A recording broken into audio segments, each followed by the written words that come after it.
असं कधी झालं आहे का की सगळ्यांसाठी धावताना, सगळ्यांसाठी करताना, सगळ्यांच्या अपेक्षा पूर्ण करताना एक दिवस आरशासमोर जाऊन थांबला आणि आरशाकडे बघून असं वाटलं का की मी कुठे आहे? या सगळ्यामध्ये मी स्वतःला कुठे हरवली आहे का?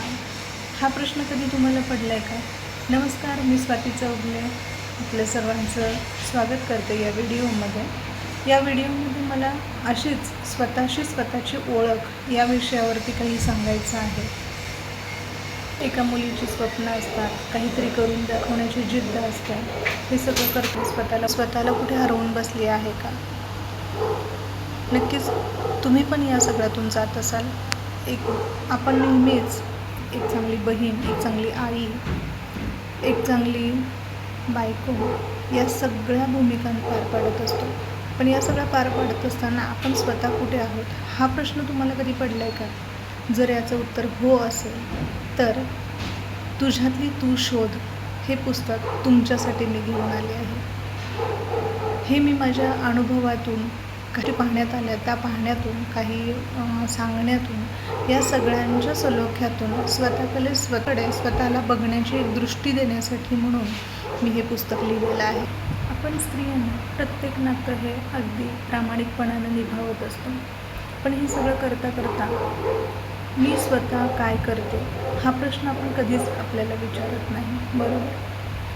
तर यामध्ये मी हे सांगू इच्छिते की स्वतःला शोधण्याचा मार्ग या पुस्तकामध्ये तुझ्यातली तू शोध हे जे मराठी एडिशनचं पुस्तक आहे यामध्ये फार काही मोठमोठे संदेश दिलेले नाही, काही उपदेश केलेले नाहीत किंवा स्वतःकडे फक्त तुम्हाला एक कोणत्या पॉईंट ऑफ व्ह्यूनी तुम्ही बघायला पाहिजे, स्वतःसाठी कसं जगायला पाहिजे, स्वतःसाठी काय करायला पाहिजे किंवा आपण स्वतःसाठी जगणं काय असतं हा प्रवास फक्त मांडला आहे. त्यासाठी हे पुस्तक नक्की वाचा, अनुभवा आणि त्याच्यामध्ये मी काही क्वेश्चन्स दिले तर ते क्वेश्चन्स स्वतःला विचारा. म्हणजे तुम्हाला तुमचं आयुष्य आनंदात कसं जगायचं याची प्रत्येक उत्तरं आपल्याला मिळत जातील. आपण कधीही म्हणजे स्वतःसाठी विचार करत नाही, कधीही आपण असं म्हणत नाही की मी काय केलं आहे, की मी कशासाठी करते, मी काय करत आहे, मी करते ते बरोबर आहे की चुकीचं आहे. आपण आपल्या इच्छांना, आपल्या अपेक्षांना नेहमीच मोरड घालत आलेला असतो. काही अपेक्षा असेल, काही करायचं असेल, जाऊ दे आत्ता माझ्यासाठी मला वेळ नाही आहे, मी नंतर बघू. पण हेच बाब जर आपण दुसऱ्यांसाठी काही करायची वेळ येते तेव्हा आपण एका वेळी लगेचच तयार होतो. तर हे न करता मी म्हणेन की दिवसभरातले 10 मिनिटं तुम्ही स्वतःसाठी वापरा आणि बघा तुमच्या आयुष्यामध्ये कसा बदल होत होता. फक्त मी हे एकच सांगण्यासाठी स्वतःसाठी कसं जगायचं, इतरांसाठी जगता जगता स्वतःसाठी जगायचं. मी फक्त असं नाही म्हणणार की फक्त स्वतःसाठी जगा.